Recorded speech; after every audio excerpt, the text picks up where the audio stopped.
Descolonização, outra questão. Estava aqui reparando, a Unesp em 2020, ela abordou muito o tema da exploração, seja direta ou indireta, do continente africano. E este é um tema muito, muito importante para nós discutirmos também. Descolonização. Amores, esse papo da descolonização é um papo muito curioso e a gente tem que compreender algumas dinâmicas aqui. Mesmo. A descolonização, ela é a efetivação de um outro processo colonial. Aí vocês agora devem estar pensando, como assim? A descolonização vai efetivar outro processo colonial? Vou explicar para vocês. A descolonização que aconteceu nos países do continente africano e nos países asiáticos, que é a descolonização afro-asiática, ela vai acontecer na metade do século XX, mas ela vai ser uma descolonização que vai ser uma troca de donos. Porque o que nós entendemos com este nome? Que os países africanos deixam de ser colônias, se tornam independentes, e por se tornarem independentes, se tornam autônomos e conseguem ter participação enquanto elemento de Estado sobre a geopolítica global. É claro que não. Pois quem vai assumir os tronos destes países vão ser as antigas elites locais. E as antigas elites locais eram as elites que estavam com os governos metropolitanos. Por isso que ao começar a discutir descolonização, esta charge faz muito sentido a vocês. Percebam, por favor. Nós temos, durante o processo colonial, um europeu com um africano puxando ele sobre o conforto. E após o processo de descolonização, uma elite local sendo puxado por um africano. E é interessante que esta tirinha não é uma tirinha de 2020, é uma tirinha de 1960, exatamente quando correram esses processos aqui. O processo de descolonização está muito relacionado à Segunda Guerra Mundial. Isso é fundamental. Pois, durante a Segunda Guerra Mundial, muitas metrópoles europeias, elas não tinham mais capital para se manter e manter a sua colônia. Não tinham.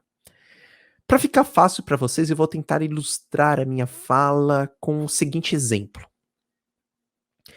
Imagine que você tem uma casa na praia, mas você mora numa outra cidade. Essa sua casa na praia, você usa ela como lazer e você vai lá de tempos em tempos. Mas a sua preocupação mesmo é a sua casa. Imagine que você entra numa crise financeira, sei lá, você perca o emprego, entra numa crise e que você não tem mais dinheiro no final do mês. O que você vai fazer? Você vai queimar a sua casa ou a casa da praia? Acredito que você vai queimar a sua casa da praia. Você vai vender a sua casa. E você vai vender pro primeiro que aparecer. Por que você vai vender a sua casa na praia pro primeiro que aparecer? Porque você está com uma dívida muito grande. Está com uma dívida gigantesca. Então, o primeiro que chegar e ofertar, você vende e se livra daquilo. Muito bem. Por que eu usei este exemplo para fazer uma analogia do processo de descolonização? Imagine que as colônias africanas eram as casas na praia das metrópoles europeias. E durante e após a Segunda Guerra Mundial, os países europeus eles estavam destruídos. Ou eles se cuidavam, ou eles cuidavam das suas colônias. Considerando que desde a Conferência de Berlim, de 1885, os países europeus já exploraram por demais as nações africanas, sobretudo o seu minério, eles estavam por demais satisfeitos e literalmente entregaram as suas colônias às elites locais. Sim, entregaram. Toma. Só que eles não entregaram com planejamento, só que eles não entregaram com reserva financeira, óbvio. Só que eles não entregaram sobre pressupostos que eles mesmos assinaram em 45 na Declaração Universal dos Direitos Humanos. Eles simplesmente entregaram. E aí agora você tem uma nação nascendo em pleno contexto de pós-Segunda Guerra Mundial sob o controle das elites locais. Entretanto, outros também eram da elite e outros da elite, ou seja, as elites, não foram atendidas, era apenas uma elite. Outros, então, quiseram também ter o seu poder, e com isso você tem o estourar das guerras civis. Você tem o estourar das guerras civis no continente africano.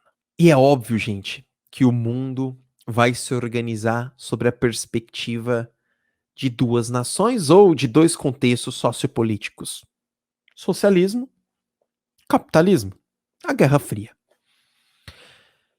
E como o continente africano, não só o continente africano, o continente asiático, a América Latina, ou seja, os países de terceiro mundo, são as novas fronteiras para esses tentáculos socialistas e capitalistas. Tanto o capitalismo quanto o socialismo, ou os Estados Unidos ou a União Soviética, vão financiar as elites, ou as minorias, ou as maiorias dentro do continente africano. Tanto que todo o correr das guerras civis que vão acontecer vão ser resultados destes avanços da Guerra Fria. O outro contexto que também explica a descolonização, além do enfraquecimento das metrópoles, então eles não conseguiram, eles estavam no processo de reconstrução, isso é fundamental. Basta a gente analisar o resultado disso tudo no genocídio de Luanda, no genocídio de Luanda, genocídio de Angola, genocídio de Ruanda, a guerra civil do Congo, os conflitos da Nigéria, de Mali, Moçambique, enfim. Resultado deste deixar sem planejamento. O outro fator também que vai explicar a descolonização é a autodeterminação dos povos. Essa autodeterminação, ela vai estar redigida dentro de uma das cartas da ONU, no Pacto Internacional sobre Direitos Civis e Políticos. E eu fiz questão de trazer aqui a leitura a vocês. Todos os povos têm o direito de autodeterminação. Em virtude desse direito, determinam livremente sua condição política e perseguem livremente seu desenvolvimento econômico, social e cultural. Em poucas palavras, tipo aquela pergunta da tia Doralice do 7º ano, quando você estava no ensino fundamental 2. O que é autodeterminação? A autodeterminação é quando um povo se autogoverna. É quando um povo não é governado pelos outros. Por exemplo, o Brasil colonial, os povos, os nativos do Brasil colonial, eles eram governados pelos interesses, os caminhos eram decididos pelos interesses de outros. Os países do continente africano lutam por esta autodeterminação. Lutam. Uma coisa muito importante também a gente discutir aqui, que depois disso tudo, a gente vai ter, além da autodeterminação, o pan-africanismo, ou seja, se criar uma unidade dos países do continente africano para se reconhecer enquanto identidade, enquanto cultura, enquanto força. Tudo isso decorrente do processo de descolonização. Mas há uma coisa muito importante também para trazer para vocês, que este processo de descolonização, ele não é um processo que foi pensado essencialmente por africanos. A própria autodeterminação não foi pensada por africanos, mas sim pensada por descendentes de africanos que estavam em outros territórios, principalmente afro-americanos. A gente pode pegar dois expoentes do pan-africanismo. O movimento de Niagara, ele vai ser organizado por William Du Bois, sabe? Ele é um dos primeiros a articular o pan-africanismo já no final do século XIX na Universidade de Harvard. E, inclusive, ele era um dos poucos negros que estudavam lá no final do século. E é muito louco pensar, amores, que ele queria que todos os afro-americanos espalhados pela América reconheciam esse pan-africanismo. Então, já no final do século XIX, ele coloca essa expoência, mas é claro que esta unidade das elites só irá acontecer depois da Guerra Fria. Outro também, inclusive esse aí ele é jamaicano, ele vai ser base de discussões para a galera, inclusive do Rastafari. Na Jamaica, ele é colocado como um grande líder, que é o Marcus Garvey. Marcus Garvey. Aliás, só que assim, é complicado, porque falar de Marcus Garvey, gente, ele é um objeto de polêmica. Porque por muitas vezes, e aí a historiografia também entra em contraste com ele, por ser da elite jamaicana, por muitas vezes ele se apropriou desse discurso para também se promover numa estrutura excludente. Mas, de todo modo, estes dois, tanto William Du Bois quanto Garvey, afro-americanos, eles apresentaram ao mundo o pan-africanismo. Mas é claro que esse pan-africanismo acabou falhando, porque daí as guerras que se mostram, mas é um assunto extremamente importante para nós entendermos, tá bom? Amores, vamos para a correção da questão, sem medo de ser feliz? Vamos lá, aumentando ela aqui para vocês. Dois fatores, eu faço toda uma explicação e aí a pergunta é super tranquila, né? Mas pra você ver como uma pergunta traz tanto assunto para nós. Dois fatores que contribuíram para os processos de emancipação política na África e na Ásia no pós-Segunda Guerra Mundial. Dois fatores. Vamos lá. A defesa chinesa de uma política de neutralidade ante os conflitos regionais e o fim da Guerra Fria, que opunha Estados Unidos e União Soviética. Aqui a gente tem algumas relações muito loucas, né?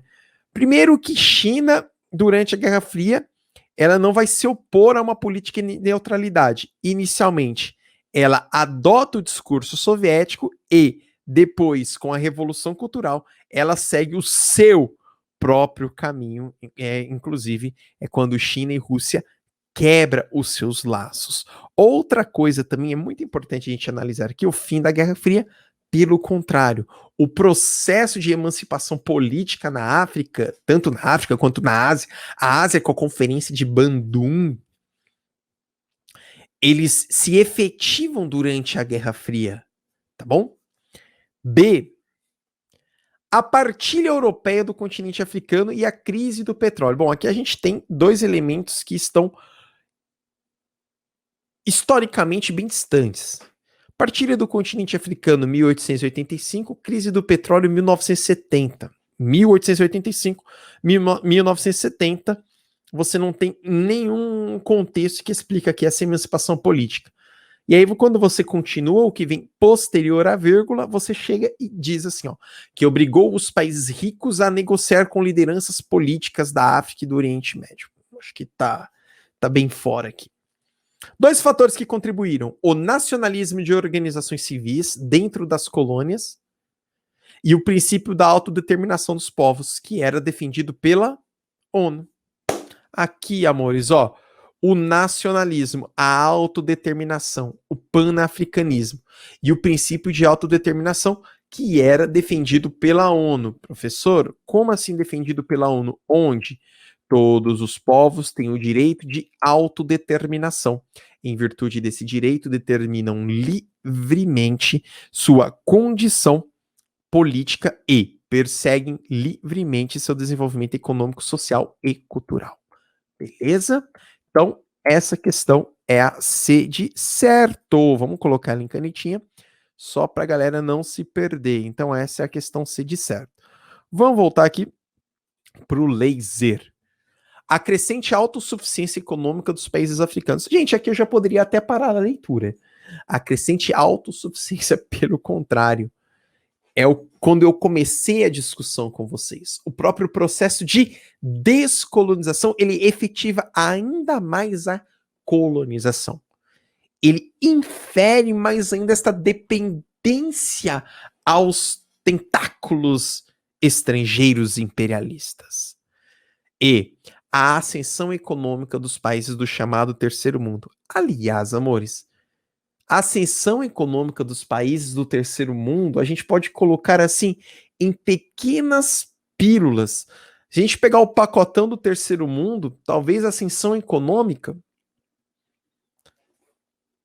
a gente tá num colapso tão grande econômico que é até difícil. Eu iria falar dos BRICS, mas o Brasil pode sair fora desse rolê aí, beleza? Mas aqui a gente tá totalmente fora de contexto. Beleza?